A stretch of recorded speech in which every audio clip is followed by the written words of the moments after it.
কোমর ব্যথা হলে কখন অতি দ্রুত ডাক্তারের কাছে যাবেন? আমরা তো একটু আগে আলোচনায় দেখলাম যে কোমর ব্যথা হলে আমরা কিছু মেডিকেশন নিই, থেরাপি নিই, আমাদের পোশ্চার বা দেহভঙ্গি ঠিক করি, কাজ করার পজিশন ঠিক করি। এগুলো করলে কিন্তু 1 থেকে 1.5 মাস কনজারভেটিভ ট্রিটমেন্ট নিলেও ভালো হয়ে যায়। কিন্তু কিছু ক্ষেত্র আছে যেখানে আপনাকে ওয়েট করা যাবে না, এতদিন অপেক্ষা করা যাবে না, সাথে সাথেই ডাক্তারের কাছে যেতে হবে। তো এইটারে আমরা বলি হচ্ছে কোমর ব্যথার রেড ফ্ল্যাগ সাইন। তো চলেন আমরা 10টা এই রেড ফ্ল্যাগ সাইন সম্পর্কে জানবো। তো নাম্বার 1 হলো যে যাদের বয়স 20 বছরের কম বা 55 বছরের বেশি, এইসব পেশেন্টদের ক্ষেত্রে যদি খুবই কোমর ব্যথা হয় তাহলে কিন্তু ওয়েট করতে হবে না, আপনি দ্রুত ডাক্তারের কাছে যেতে হবে যে কারণটা কি এবং এই অনুসারে কিন্তু চিকিৎসা শুরু করতে হবে। নাম্বার 2 রেড ফ্ল্যাগ সাইন হলো recent history of violent trauma.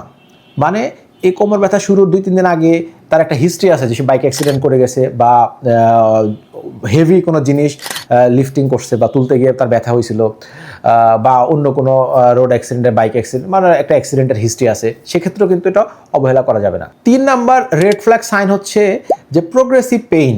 তার ব্যথা ট্রমার কারণে ব্যথা হইলো বা কোনো কারণে ব্যথা হলো এবং 2-3 দিনের মধ্যে অবস্থা খুব খারাপের দিকে চলে যাচ্ছে এবং রেস্ট নিলে এটা ভালো হচ্ছে না, সেক্ষেত্রেও কিন্তু আপনাকে আর ওয়েট করা যাবে না।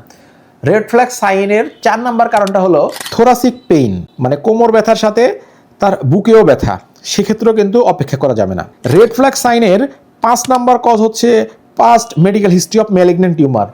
মানে তার কোমর ব্যথার সাথে আগে একটা টিউমারের বা ক্যান্সারের হিস্ট্রি ছিল, হতে পারে এটা ব্রেস্ট ক্যান্সার, লাংস, ফুসফুসের ক্যান্সার বা প্রোস্টেটের ক্যান্সার বা কিডনির ক্যান্সার।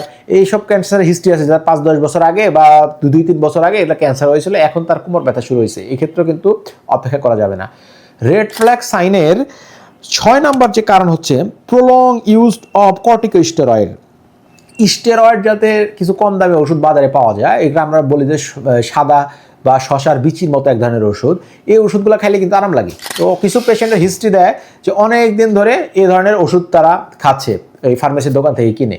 তো এই ধরনের পেশেন্টের যদি কোমর ব্যথা হয় খুব অ্যালার্ট, দ্রুত ডাক্তারের কাছে নিয়ে যেতে হবে। 7 নাম্বার রেড ফ্ল্যাগ সাইন হলো ড্রাগ অ্যাবিউজ বা HIV পেশেন্ট বা ইমিউনোসাপ্রেসিভ পেশেন্ট। যেসব পেশেন্টরা এই যে সিরিঞ্জে করে ড্রাগ নেয় বা HIV আছে বা ইমিউনোসাপ্রেস আছে, তাদের কিন্তু বডির প্রতিরোধ ক্ষমতা অনেক কম। তো এই ক্ষেত্রে এই ধরনের পেশেন্টের কোমর ব্যথা হলে কিন্তু আমাদের অ্যালার্ট হয়ে যেতে হবে।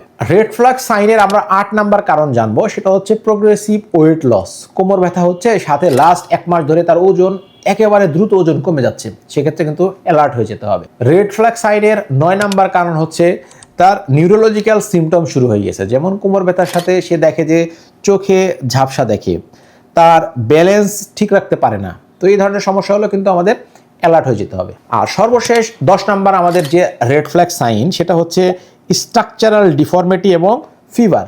মানে কোমর ব্যথার সাথে সাথে দেখা যাচ্ছে তার কোমর বাঁকা হয়ে গেছে, সে আর সোজাভাবে হাঁটতেই পারে না, একদিকে বা খোঁড়ায় খোঁড়ায় হাঁটে, সেক্ষেত্রেও কিন্তু আমাদের দ্রুত ডাক্তারের কাছে আসতে হবে।